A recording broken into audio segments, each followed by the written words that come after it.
Oh my God, was I really like recording? So I think I just fucked up something because I thought I was recording, but I guess I wasn't recording. I don't know. I'll find out when I get home. Anyways, take two. Welcome to Dashboard Confessional on Crowface TV, where me, your friendly neighborhood Crowface, is talking into the dash cam while driving, because what better way to kill time when people on the highway are trying to kill you than to talk about everything and nothing all at once. Sorry if I have not done one of these in a while, but I've been super busy, and if I'm not busy, I got nothing to talk about, so it's kind of a trade-off. I can't. It's either going to be once a week where I talk about jack shit for 30 minutes, or once a month I get to talk about a whole bunch of other random shit for 30 minutes, 15 minutes. Anyways, if you look around me in the background, you'll notice it's a new environment. We have said goodbye to the little Ford sedan that we were driving around in, and the family now says hello to this big meaty SUV. It's not really an SUV, it's I guess they call it a crossover hybrid. I don't know, dude. It's like, it's a fucking tall station wagon. I can't keep track with what they call these fucking cars anymore. It's whatever, it's just a fucking car. But this one's nice because it's like super blacked out, so it's like the executive washroom of SUVs, like leather interiors, fresh AC, moonroof, which I fucking love, and everything's like super black and hard to see out of at night, so that's fun. And like I said, executive. So we got that. We're tooling around in it. We had to get something like this because I do a lot of production design and scenic art, so I need something that I can carry 4x8 flats in for building stuff and cramming furniture into it and all that stuff. Speaking of new vehicles, Days of the Dead just came and went, and the reason why I bring that up is because my wife and I had volunteered to be drivers for the convention, and holy shit, did we have some famous people in this fucking car. Like, God, Amelia Kincaid was in the car. Like, she's from Night of the Demons, and a few other films. Witchboard, maybe? I don't know. I'm terrible at this stuff, but dude, she was a delight. Like, you know, we talked about cool shit. Some of the cast members of Friday the 13th Part 2. We had some, like, rock and roll tour managers in here. Dude, the piece de la resistance, if you pardon my French, it was Tony Todd. My wife and I both got to drive Tony Todd around all weekend, and dude, he was just the coolest fucking shit, like, ever. Dude, so cool. Like, I picked him up, drove him around for a bit, and we talked about some cool shit. He was on the phone with his agent, so he talked about a lot of shit, which I will never repeat because it's too awesome to share. Ain't having it. And then, like, my wife drove him around for the next day or two, and I guess I left some sort of impression on him because he was constantly like, yo, where's your husband? Probably because, like, we both started in theater and then transitioned into film and video, so we were able to chat about that. So that was cool. Like, dude, I had Tony Todd sitting in the back of this car while the new Candyman was premiering across America. Like, holy shit, I really should have, like, opened up the glove box and let all the bees out to celebrate, but I forgot, dude. They're probably still in there. Anyways, so Days of the Dead was pretty cool. Also, I was the first full-length feature film that I was production designer on was just released in theaters across America a few days ago. Rave reviews.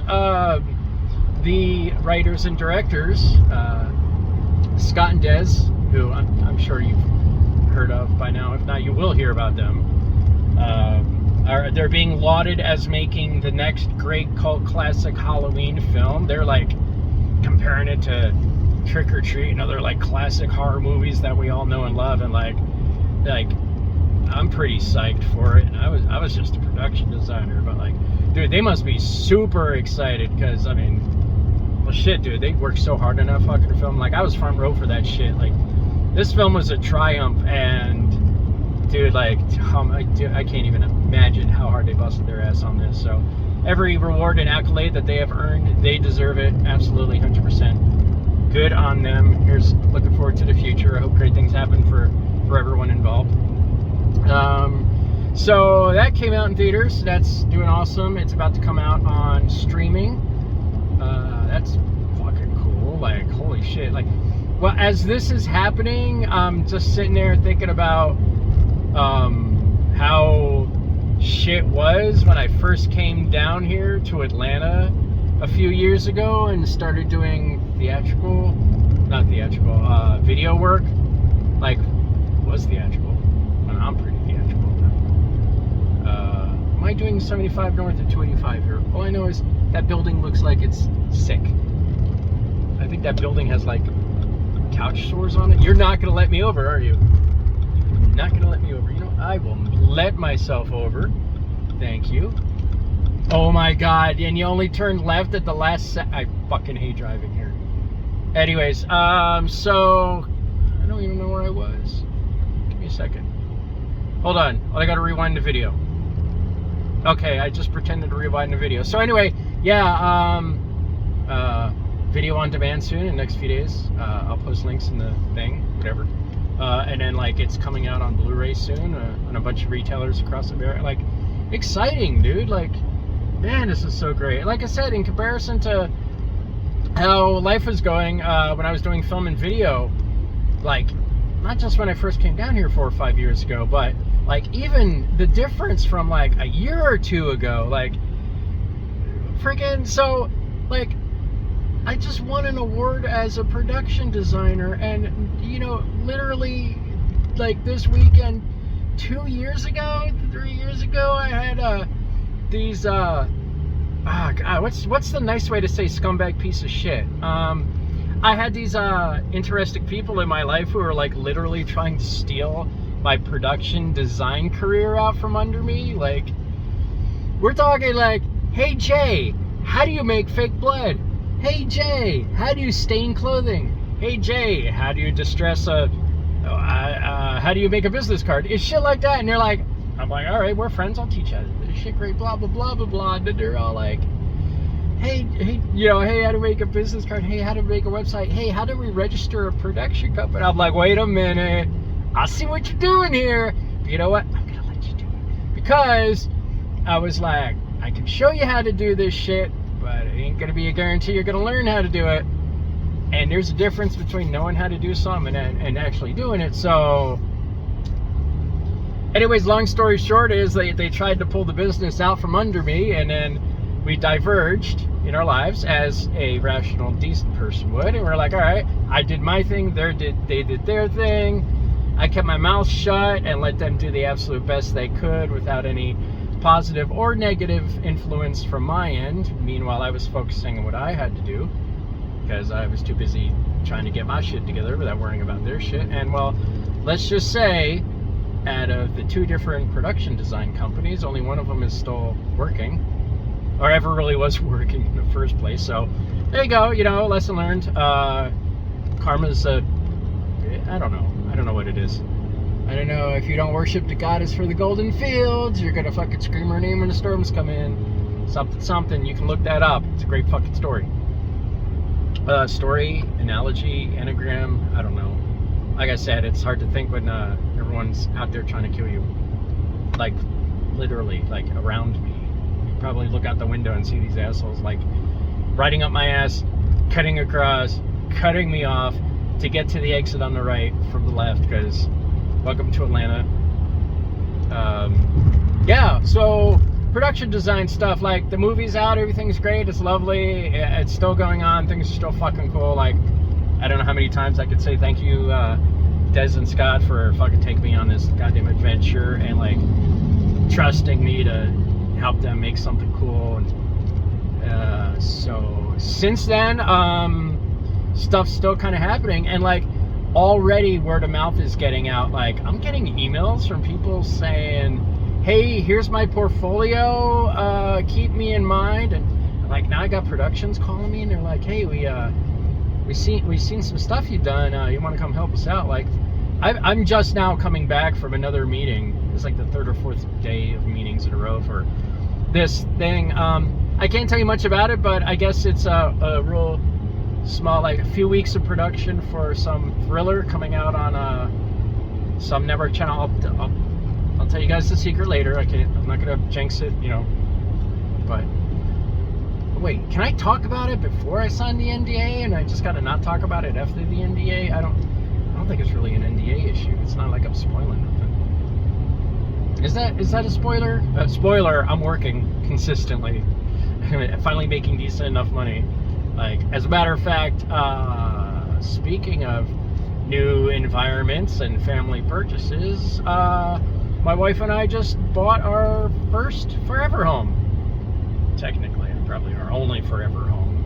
Forever now anyway.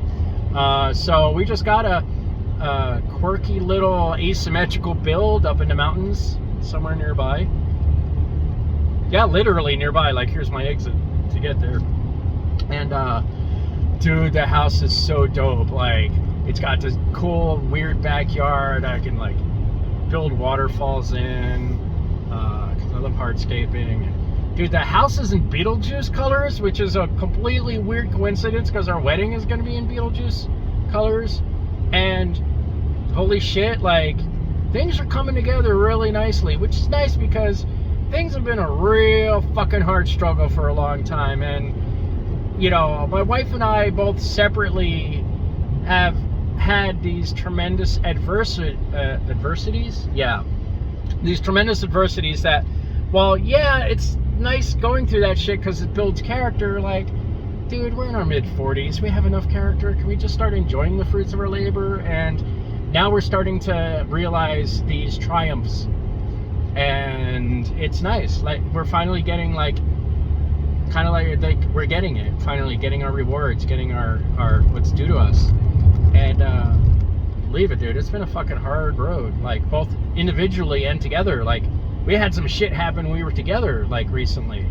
Like the COVID stuff and like some health scares and other weird shit. Like, I don't know, dude. Like, it's nice. Like, the universe has been kind of like finally falling together and getting its shit together for us. I mean, I want to say maybe it's us getting our shit together, but we're not really doing anything different. We're still busting our asses and doing the best we can and trying not to fucking kill anyone on the way forward. And, well, no one's dead yet, so fingers crossed. And like, cool things are happening, so we're there on that. Yeah, it's nice. Things are fucking nice. Like, it's good. It's real nice. Got a few more things we'd like to see happen, but one step at a time. Like, the fucking stuff that we've had happen to us over the past since we've been together has been pretty tremendous. Like, even if that's all we got out of this, we'd still be pretty satisfied. But if you like actually end up being satisfied with your life, that's it. Like, there's no more growth. Like, contentment is just, it breeds stagnation. So keep being hungry. Like, be the shark, swim in the ocean. Like, sharks, if they stop swimming, they die because I can't even, I'm probably making shit up. I don't even know that that's true. But if you like, what I've heard is that sharks can't move their own lungs or gills or whatever, so they gotta swim constantly, and if they don't swim constantly, they don't breathe. And so, swim or die or whatever, sharky stuff, I don't know. So be the shark, keep moving forward, keep trying to bite little fishies, especially those clownfish. Eat some fucking clownfish, they're good for you. They taste funny, but they're good for you. All right, and now it looks like 75 North has turned into a parking lot, so this is a great time to say goodbye. Thanks everyone for tuning in. It's been a tremendous life since the last time I've talked to you, and well, I can't take credit for it. It's been everyone else doing it. I'm just kind of like along for the ride. So it's great. Love you all. Thanks for tuning in. Tune in next week where I talk about absolutely nothing all over again for quite a while. Maybe, I don't know. Like, I'm in pre-production, so I'm about to get real busy for a real long time for the next few weeks, and then once I finally have plenty of shit I could talk about, I'm going to be too tired to want to talk about anything. But that's it. Thanks for listening. If you want to ask me any questions after seeing the video, honestly, I'd be surprised. All right, bye kids. See you later. Blinkers, asshole!